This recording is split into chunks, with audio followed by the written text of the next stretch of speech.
Day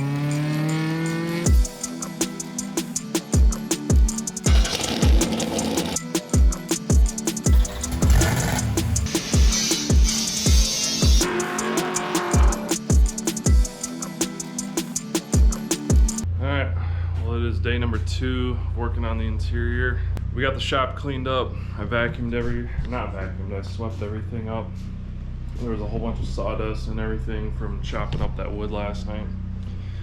So the car's warming up right now. I'm gonna take it to the car wash and I'm gonna vacuum out the back seat area and under the passenger seat.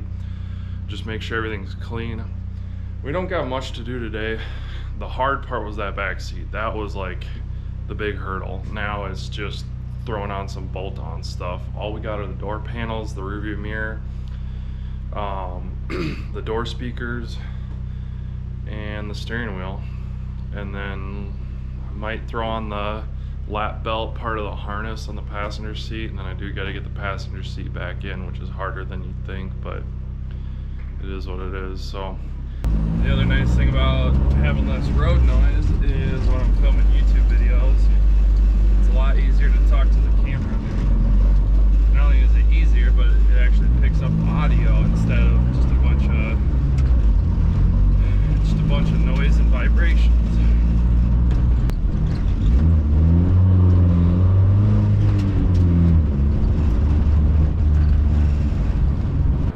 One ballsy thing that I've been doing is still running my race tires up until now. There is snow on the ground, but it ain't really been that bad. So I do need to swap them over here because I need to be able to get to work tomorrow, and there's some icy patches, but I'm not tripping over it. I'm gonna run the race tires as long as possible. Come on.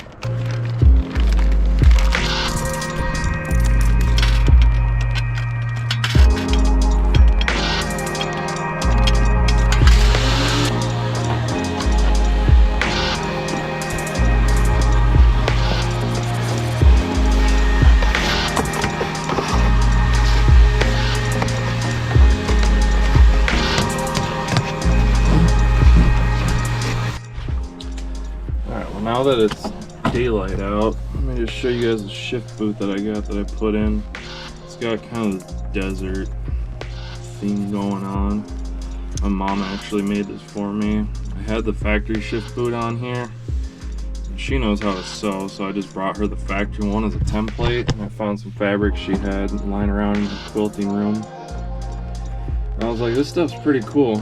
It's got like cactuses on it and different whatnot. I was like, this is sweet, could you make this for me? And the other thing I forgot to mention is I got this Mishimoto shift knob, which I really like. Oh wait, did I mention this? I don't remember. But I really like it. It's made of some kind of plastic, so when in the winter or summer, it's not like super cold or super hot. It still does get a little bit cold, but I like it a lot. But anyways,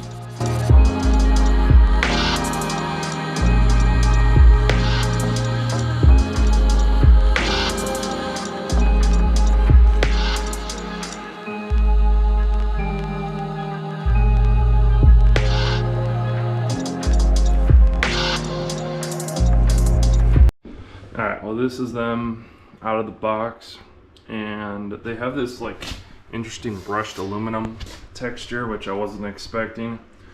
I don't know if I'm the biggest fan of it, but it's what we got. But the like quality and everything is top notch, which is what I was looking for. So I'm happy with them. They look amazing. So let's get the car pulled in and we'll get them on the car.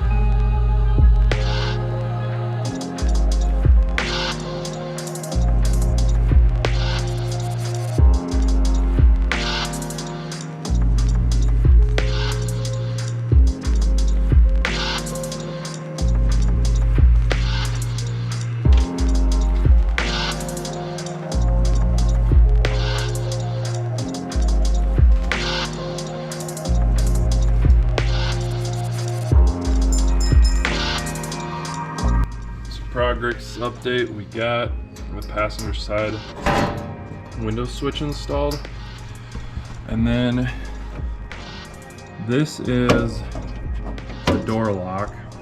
It's you basically just take this bolt that they supply and you bolt it to where the lock rod would be, and it travels through this arced hole in the door panel. I'm not gonna lie, I'm not a fan of this. If you look, it wants to, like, the bushing's not solid, and when you push on it at the base, it'll actuate. But if you look at the door panel, it's gonna be further out, and when you push on it out here, it doesn't want to move the lock, it just wants to bend it. Or not the lock, but like this bushing. I don't like that. I'm not a fan of that. And I have no way of, what do you call it? Like, I have no way of just reusing the lock rod and the factory mechanism. The way they have it set up is you just got to do it this way. The other thing that I'm going to do before I throw on the door panel is someone taught me that how you get like a really solid sounding door when you close it is the door skin, you take sound deadening and you put it inside the door skin on against it. But anyways, enough talk. You guys also see I got a bunch of sound deadening on the door. So yeah, let's get this door panel on.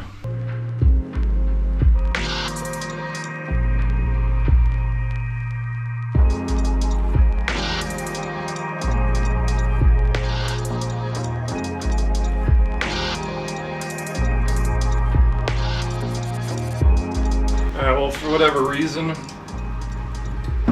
these speakers don't fit in this door.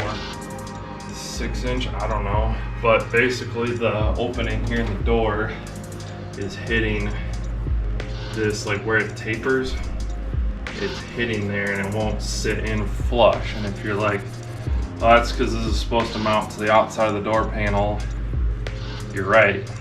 But on the LRB door panels, it's the same thing. The opening is just too small. So I don't know if I need, like, I could probably fix it with some kind of like a spacer, would be my guess.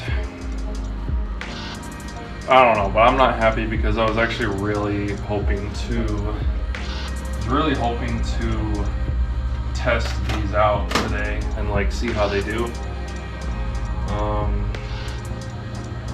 But looks like we're gonna have to just throw the door panel on and forget about this for now and try and figure something out. I just bolted up the speaker grill to the door panel anyways, just so that way it's not just like a giant hole there, and it actually like looks decent for the time being. And then the other thing is I avoided putting sound deadening on the back side of this. I thought about it, but if this ever gets transferred to like an actual race car that I have someday instead of a street car, I don't want to be scraping sound deadening off the back of this. So it wouldn't be a bad idea, and it would be really easy because it's just a big flat panel.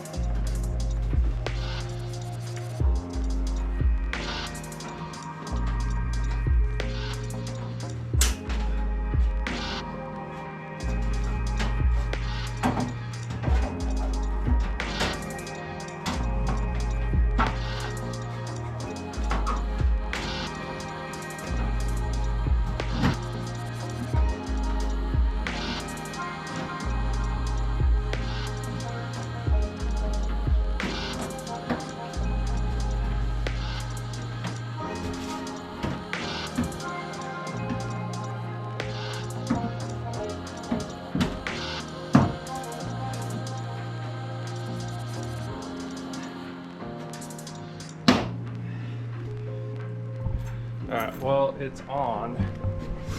I don't know what's up with this hole, but it's like the door isn't even anywhere near there. Otherwise, everything's on. This, other than the speaker screws, I don't know what's supposed to hold this corner. I'm guessing it's the speaker screws, but it looks really nice, especially with the door shut. Let me show you guys what we're working with here. So that's your pull strap to pull it shut, and it only rattles like that because it's not screwed over there. but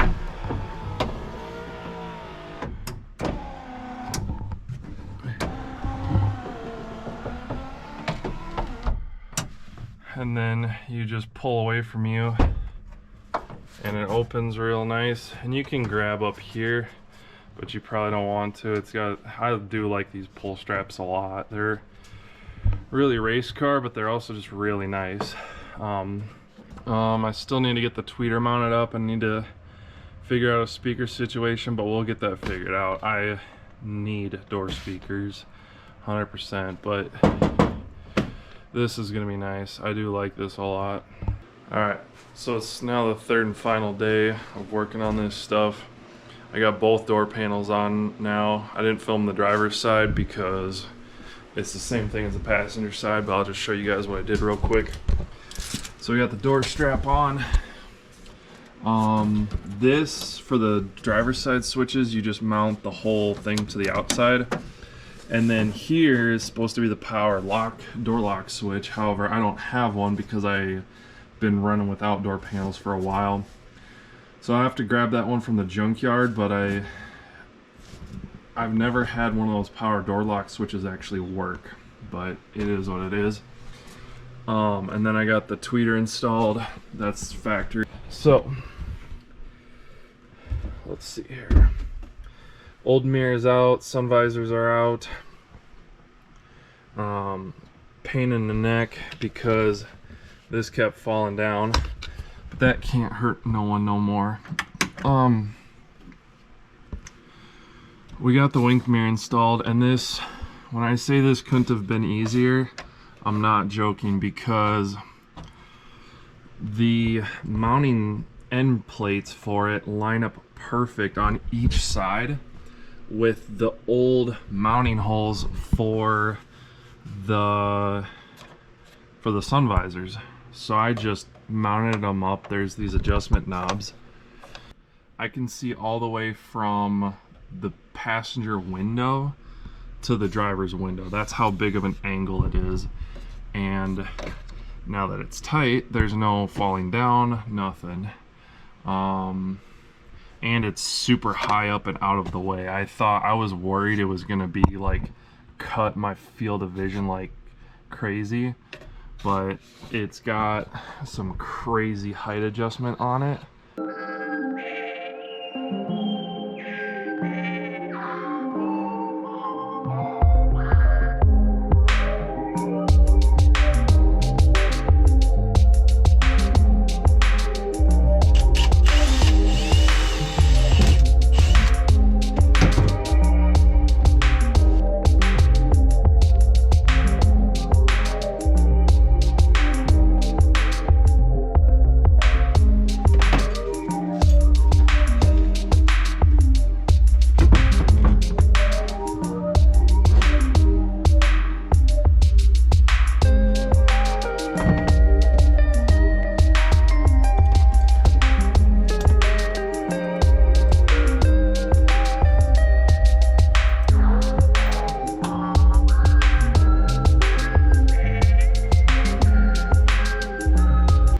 So I got from Holdfast this pirate ship delete plate, a horn delete plate, and I see some guys mounting it on the face of the wheel.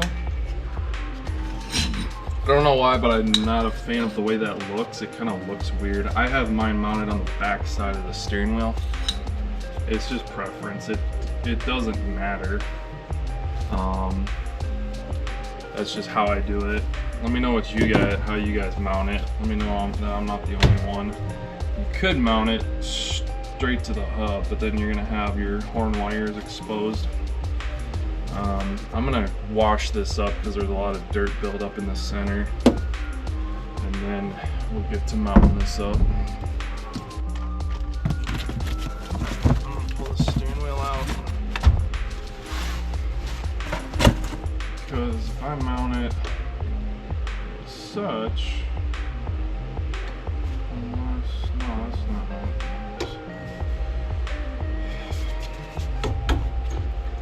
So basically, well, my wheel's gonna be cocked. That doesn't make any sense. So both the quick release And where's my Allen key? Both the quick release and this hub spacer are dual bolt pattern. So basically, whatever your steering wheel is, whatever bolt pattern your steering wheel is, you're going to use the other bolt pattern to mount your spacer ring to the quick release, if that makes sense. Alright, so let me show you guys what I just ran into, right? So, let's see, will this light it up? Yeah. So, how do I explain this? So you see these smaller holes? That's where the steering wheel screws on to the spacer ring here, this black ring. So there's my quick release and then the spacer ring. Those are the smaller threaded holes, and so are those. These are the different bolt patterns. So you see how they're not in line with each other? Because this is one bolt pattern and this is another. Now, there's also these bigger holes here, and that's where your spacer ring bolts to the quick release, right? So this is what's called the Momo pattern that I'm using, that the Holdfast wheel and NRG use, and my Momo hub adapter uses. This is, I believe, 6x70, and then this is, I want to say 6x72, but that doesn't sound right. So anyways, this hole is the 6x70 that my steering wheel uses, but you don't use that because this hole needs to be top and center for my steering wheel. So because my steering wheel uses the 6x70 pattern, in order to bolt the spacer ring to my quick release, we're using the other pattern, basically. I know it's really weird, but that's basically how it works. And both this spacer ring and my quick release are NRG. And it uses this, and this is a Momo hub adapter. So your quick release, for those of you guys who don't know, your quick release is not, if you take your factory steering wheel off, you can't just bolt your steering wheel or your quick release to your car. You need to get what's called a hub adapter. So that takes your factory single nut like mounting system and adapts it to the 6-screw mounting system. And there's two very common ones: the Momo pattern, which is the 6x70, and then the other one, which is like a 6x73, 75, something like that. So anyways, that's what you gotta do. I should go get some, what's it called, Loctite, because we got 1, 2, 3, 4 different mounting surfaces, and God forbid some of this comes loose. I actually rarely use Loctite on stuff because in my experience, if you actually tighten stuff down correctly, it's less likely to come loose. But it never hurts. The point I'm trying to make is, if you think you need to use, unless it's something very specific like head studs, generally speaking, if something comes loose, generally speaking, it's because you didn't tighten it or torque it properly, not because you didn't use Loctite. But I'm not a mechanic, that's just my experience. And if you guys have never tried this orange Permatex, I highly recommend it. Some of you guys have probably never heard of it, because it is a newer thing. But it's supposed to be a middle ground between blue and red. It's supposed to have the holding power of red, but it'll break loose the way blue does.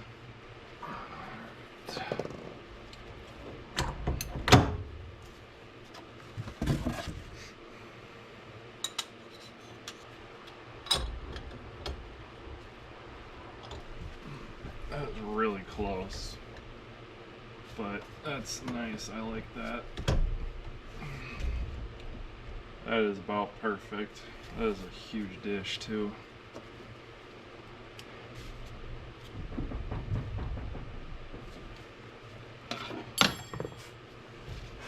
It's a very interesting feel because it's a lot thinner. The wheel is a lot thinner than my Alpha wheel, and it almost feels bigger. I don't think it is, but just the thickness of the wheel itself is thinner, but the build quality is immaculate. I couldn't be happier with this. This is incredible.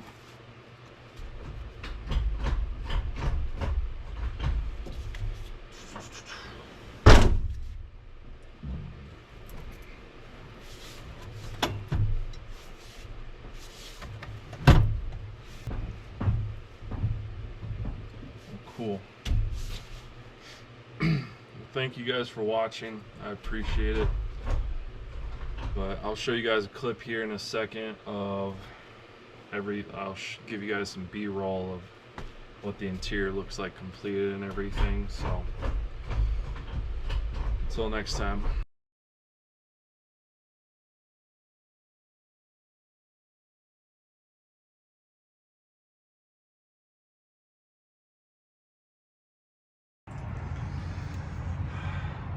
Alright, so if I'm doing everything correctly, first one is just over 30. So I'm going to pull this out and I'm going to see what the other ones are showing.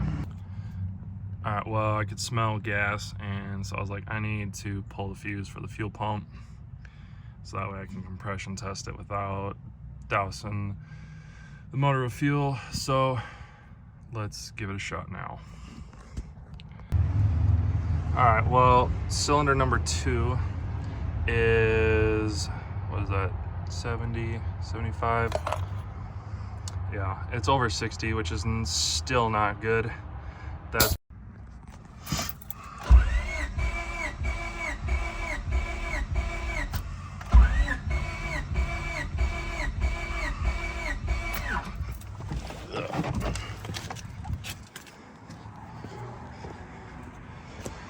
Alright, this one, same exact spot, which is good because normally you want them equal with each other.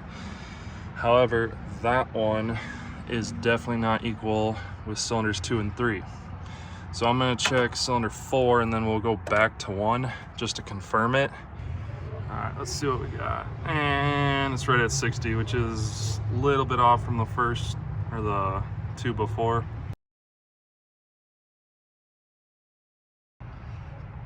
Okay, so this is what we came up with, what